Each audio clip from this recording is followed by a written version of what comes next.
It's great to be with everybody once again. This video is going to review some of the worldwide vaccine updates, what's going on in the United States, as well as talk about the Russian-Chinese vaccines that are already being deployed and how we do clinical trials here in the United States. That's a summary of this.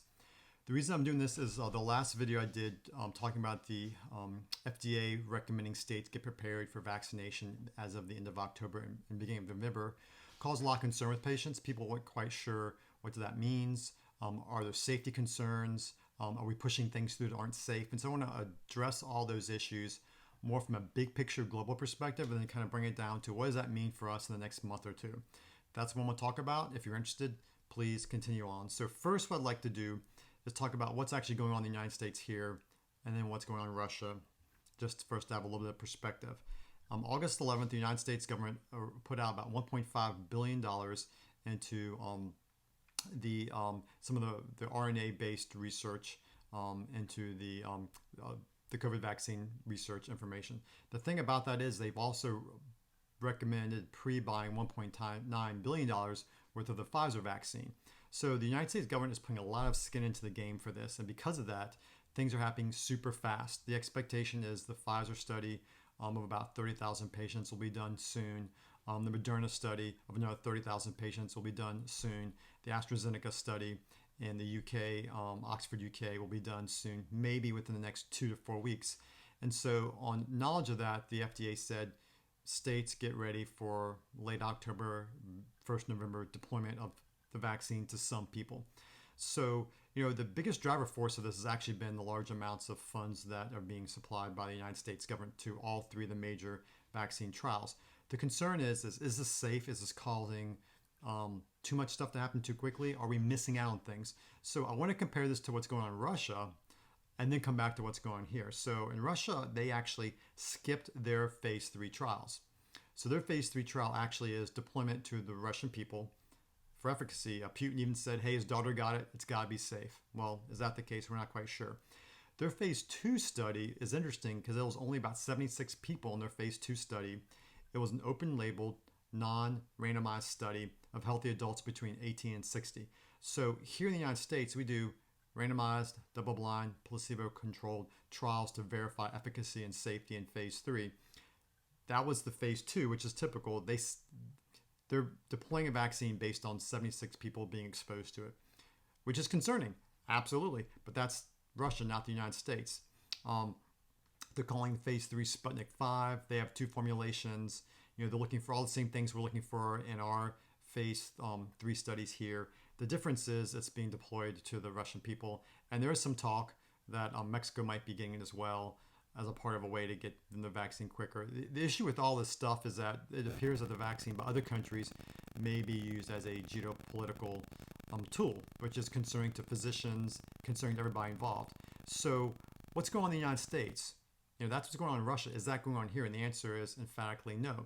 A phase 3 trial, to review research, there's 3 major phases. And I'm going to be putting links on the video so people can verify everything I'm saying. So a phase 1 study in the United States usually is for safety and dosing. You might have anywhere from 20 to healthy adults. And it's a couple months. Only about 70% of drugs go on to phase 2, which looks for further safety and efficacy, sometimes up to a couple hundred patients, or in the case of the phase 2 in Russia, 72, 74 patients. And about 33% of drugs go to the next phase, which is phase 3. And anywhere from 300 to 3,000 patients will go through this. It can take 1 to 4 years for this study to be finished typically. And then the drug has to be manufactured. You have to create supply lines. And so it might take 2 to 3 years before a medication makes it to market after this. So I do have a clinical research company. We've done over 60 studies over the last 10 years. And there's been multiple drugs that my research company has done studies on. Great medications I thought were great, like Victoza, which is a diabetes medication. And then the drug reps come around to sell the medication to me 1.5 to 2 years later, so far later that I've totally forgot about the medication. I'm like, wait a second, did I do this study? That's the typical time frame. And that's what people are kind of used to. And then phase 4 is post-approval studies, i.e. we keep on watching the population. That's how we picked up things like Vioxx having issues, if you remember that. We continue to watch drugs decades after they're put out in the population. That's a standard of research protocol here in the United States. So what's unique about this that's going on is there's a lot at risk here, a lot at stake here. So what's happening is the federal government is funding the major companies to take major risks. And that's what we're seeing is major companies taking major risks.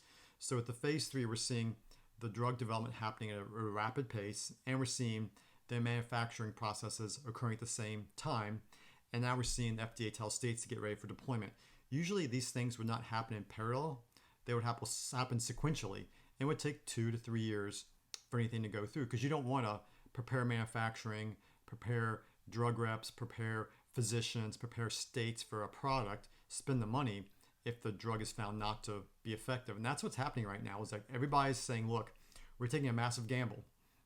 If this medication makes it through the phase 3 and it's found not to be effective, we're wasting a lot of money, which is what the statement last week that Pfizer, Johnson & Johnson, and then I believe it was AstraZeneca came out and said, we are going to be doing extra patients, extra study stuff to make sure that this vaccine is safe and efficacious. And these 3 major studies each have 30,000 patients. So by the time all 3 are out, there'll be over 120,000 patients that will have been exposed to this vaccine. So this is probably going to have more safety data than any other vaccine that's ever gone out there in the market. So I think if you keep things in perspective, that's super, super helpful. Also, when you have phase 1, 2, and 3 studies, they're human studies, not animal studies. Animal studies are all the preclinical stuff that happens before this phase. That's another misunderstanding of what's going on. So we talked about the Russian study, and we talked about clinical trials in the United States. And so what's happening now is the 3 major companies are finishing up their studies. Probably will be done with the actual phase 3 trial by mid to late September. And then the data has to be crunched. Statisticians have to look at it. The information has to be presented to the FDA. And the FDA actually put out a statement saying that they want extra strong proof of the safety of this vaccine because of how fast things are happening, which is one of the reasons why some of the major manufacturers are actually trying to get more patients in to make the data points for safety stronger. So that's what's going on right now. Saying we're preparing for a vaccine deployment in November does not mean it's going to happen. It does not mean that the phase 3 trials are going to be stated to be ready. It doesn't mean that everything's going to work out the way we expect it. It's just saying we're doing all these things at the same time. Instead of taking 2 years for this to happen, it's happening with a period of months. And that is exciting, and it's also concerning. People like myself want to see the data. Whoever your doctor provider is, just want to see the data, want to read the FDA, what their final statement is on this, as any practitioner should. So, this is a first in a lifetime, a historic event. We all should realize that. We all should be careful, but we all should realize that things are happening as they usually happen. It's just instead of happening sequentially over the period of years, things are happening in parallel at the same time, and companies are taking big risks.